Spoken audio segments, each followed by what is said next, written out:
ദുരന്മാരുടെ ദുർഭരണത്തിൽ തൊട്ടതിനൊക്കെ തീവിലയായി വിലക്കയറ്റം കൊണ്ട് ഈ നാട്ടിൽ മുറിഞ്ഞുമുട്ടി വരയ്ക്കുമ്പോൾ അക്രമങ്ങളും അഴിമതികളും കട്ടുമുടിക്കലും വെട്ടിനിരത്തലും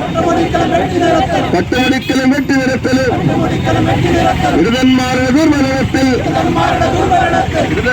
ദുർഭരണത്തിൽ തൊഴിലാളികളെ വഞ്ചിക്കുന്നു.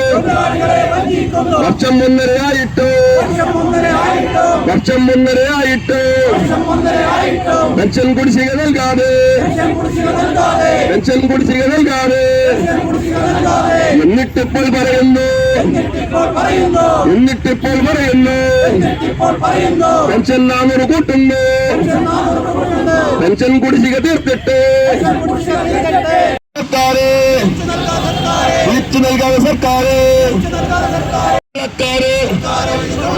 തൊഴിലാളികളെ വഞ്ചിക്കുന്ന ദുരന്മാരുടെ ദുർഭരണത്തിൽ തൊഴിലാളികളെ വറ്റിക്കുന്നു.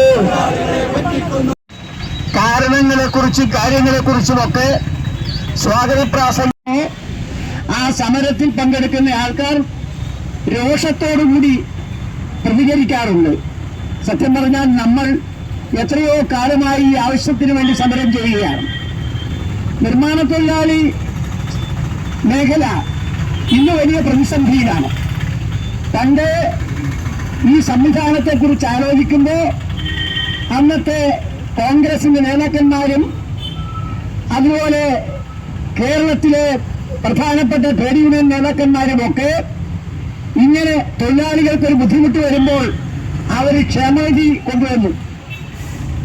ആ ക്ഷേമനിധി എന്ന് പറയുമ്പോൾ തൊഴിലാളികൾക്ക് വയസ്സുകാലത്ത്, പെൻഷൻ കാലത്ത്, ബുദ്ധിമുട്ട് അനുഭവിക്കുന്ന കാലത്ത്, രോഗം വന്നാൽ ജോലി ചെയ്യാൻ പറ്റാതിരിക്കുന്ന അവസരത്തിൽ അവരെ സംരക്ഷിക്കാൻ വേണ്ടിയാണ് ക്ഷേമനിധി കൊണ്ടുവന്നത്. ക്ഷേമനിധിയുടെ ആദ്യ ഘട്ടത്തെക്കുറിച്ച് ഞാൻ ദീർഘമായി സംസാരിക്കേണ്ട കാര്യമില്ല. കേരളത്തിൽ ഒരുപാട് ക്ഷേമനിധികളുണ്ട്. പക്ഷേ നിർമ്മാണ തൊഴിലാളി ക്ഷേമനിധി വന്നതിന് ശേഷം കേരളത്തിലെ എല്ലാ വിഭാഗം ജനങ്ങളും തൊഴിലാളികളും ഒരു കാര്യം പറഞ്ഞു. ഇന്ന് കേരളത്തിലുള്ള ഏറ്റവും പ്രധാനപ്പെട്ട, ഏറ്റവും കൂടുതൽ തൊഴിലാളികൾക്കും അംഗങ്ങൾക്കും പ്രയോജനം ചെയ്യുന്ന ഒരു ക്ഷേമനിധി നിർമ്മാണ തൊഴിലാളി ക്ഷേമനിധിയാണ്.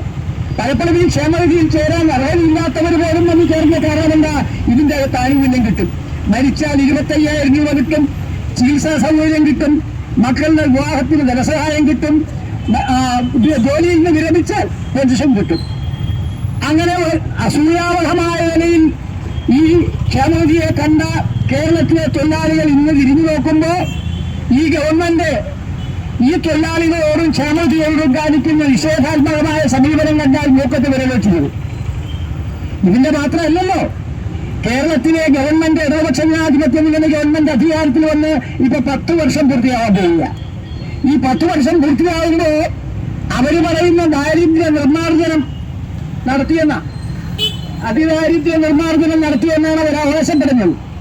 ഞാൻ അവരോട് ചോദിക്കട്ടെ, ഇത് നിങ്ങളുടെ സംഘടനയിലുള്ള പാവപ്പെട്ട തൊഴിലാളികളുണ്ടല്ലോ, അവരെ നിങ്ങൾക്ക് എങ്ങനെ പറഞ്ഞ് കബളിപ്പിക്കാൻ പറ്റും? ഈ അതിദാരിദ്ര്യ നിർമ്മാർജ്ജനത്തിന് ഒരു അപകടം കൂടിയുണ്ട് സനാര്. അതിദാരിദ്ര്യ നിർമ്മാർജ്ജനം വന്നു കഴിഞ്ഞാൽ ഇന്ന് പാവപ്പെട്ടവർക്ക് കിട്ടുന്ന അന്ത്യോദയ, അന്നയോജന അടക്കമുള്ള ഒരു മാസം 25 കിലോ അരി കിട്ടുന്നെങ്കിൽ 40 കിലോ അരി കിട്ടുന്നെങ്കിൽ അത് ക്ലോസ് ചെയ്യും. കേന്ദ്ര ഗവൺമെന്റ് പറയാം ഇവിടെ ദാരിദ്ര്യമില്ലല്ലോ, അതിദാരിദ്ര്യമില്ലല്ലോ, അതിദാരിദ്ര്യമുള്ളവർക്ക് വേണ്ടിയാണല്ലോ പദ്ധതി കൊണ്ടുവന്നത്. അങ്ങനെ കൊണ്ടുവന്ന പദ്ധതിയുടെ ആനുകൂല്യം മേടിക്കാൻ ആദ്യ കാലമാണ് ദാരിദ്ര്യമില്ല, അതിദാരിദ്ര്യമില്ല. ഈ അപകടം ഈ വിദ്യകൾക്ക് മനസ്സിലാവുന്നുണ്ടോ എന്ന് എനിക്കറിയില്ല. വെറും പ്രചരണ. ഇപ്പൊ ഒരുപാട് ആനുകൂല്യങ്ങളെ കുറിച്ച് ഈ ഗവൺമെന്റ് പ്രഖ്യാപിക്കുന്നു, പുറപ്പുറത്ത് കയറുമെന്ന് പ്രഖ്യാപിക്കുക. ഞാൻ ചോദിക്കട്ടെ, ഈ ഗവൺമെന്റ് അധികാരത്തിൽ വന്നത് 5 എന്ന 10 കൊല്ലമാവുകയാ. ഈ 10 കൊല്ലം കഴിയാൻ പോകുന്ന 2 മാസമല്ല 6 മാസമല്ല ഈ അവസരത്തിൽ ഒരുപാട് ആനുകൂല്യങ്ങളെ കുറിച്ച് ഇവർ ആരെ കബളിപ്പിക്കാനാണ് പറയുന്നത്?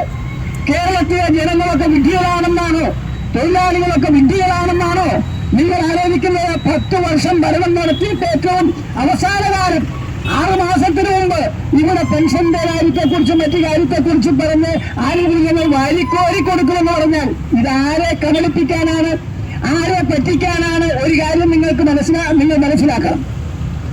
കേരളം ഭരിക്കുന്ന ഗവൺമെന്റ് ഇടതുപക്ഷ ജനാധിപത്യ മുന്നണിയും ഒരു കാര്യം മനസ്സിലാക്കണം. ഇത് ജനങ്ങൾക്കറിയാം.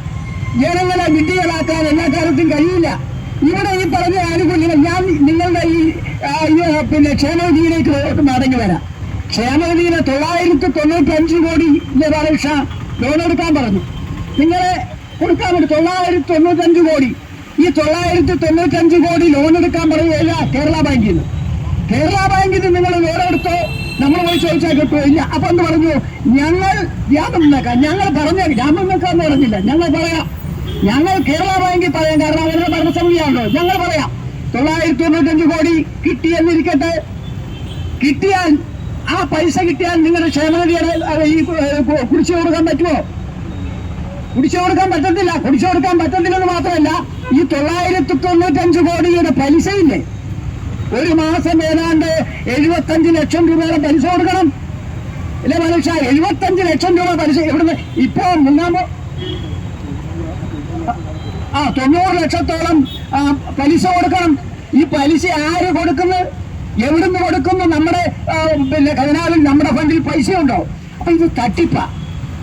ഈ തട്ടിപ്പ് ഇവർ അവസാനിപ്പിക്കണമെന്ന് ഞങ്ങൾ പറഞ്ഞു. ഇപ്പോ ഈ തൊഴിലാളികളെ വെച്ച് കളിക്കുന്ന ഈ മരണത്തിലേക്കാണ് ഞങ്ങൾ പോയിക്കൊണ്ടിരിക്കുന്നത്. അതിൽ നിന്നും രക്ഷപ്പെടുത്തൂ എന്ന് പറഞ്ഞ് സർക്കാർ ഓഫീസിന്റെ മുമ്പിലേക്ക് ഇവിടുത്തെ തൊഴിലാളികൾക്ക് സമരവുമായി വരേണ്ടി വരുന്ന ഒരു ഗതികേടിലാണ് നമ്മൾ ഇന്നുള്ളത്.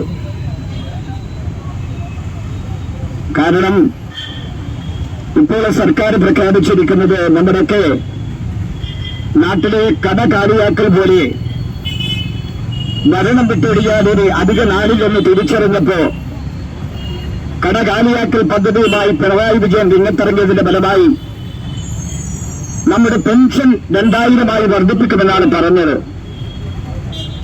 2 ദിവസമായി നമ്മുടെ ജില്ലയിലെ സഹകരണ സ്ഥാപനങ്ങളുടെ പല ആളുകളും എന്നെ ബന്ധപ്പെടുകയാണ്. അതിനുവേണ്ടി തൽക്കാലമുള്ള ഈ ഗിമ്മിക്ക് കാണിക്കാൻ കേരളത്തിലെ സഹകരണ സ്ഥാപനങ്ങളോട് പറഞ്ഞിരിക്കുന്നത്, നിങ്ങളുടെ സ്ഥിര നിക്ഷേപത്തിലുള്ള സർപ്ലസ് ഫണ്ടായിട്ട് അല്ലെങ്കിൽ തള്ളധനമായിട്ട് കേരള ബാങ്കിൽ നിങ്ങൾ നിർബന്ധപൂർവമായി നിക്ഷേപിച്ച പണത്തിന് നിങ്ങൾ 7.1% വരെ തരൂ. അതുകൊണ്ട് അവരോട് ഞങ്ങൾ പറഞ്ഞിട്ടുണ്ട്, നിങ്ങൾ അവിടെ പോയി ലോൺ എടുക്കണം. എന്നിട്ട് ലോൺ എടുത്തിട്ട് ഞങ്ങളുടെ സർക്കാരിന് തരണം. ഞങ്ങൾ 9%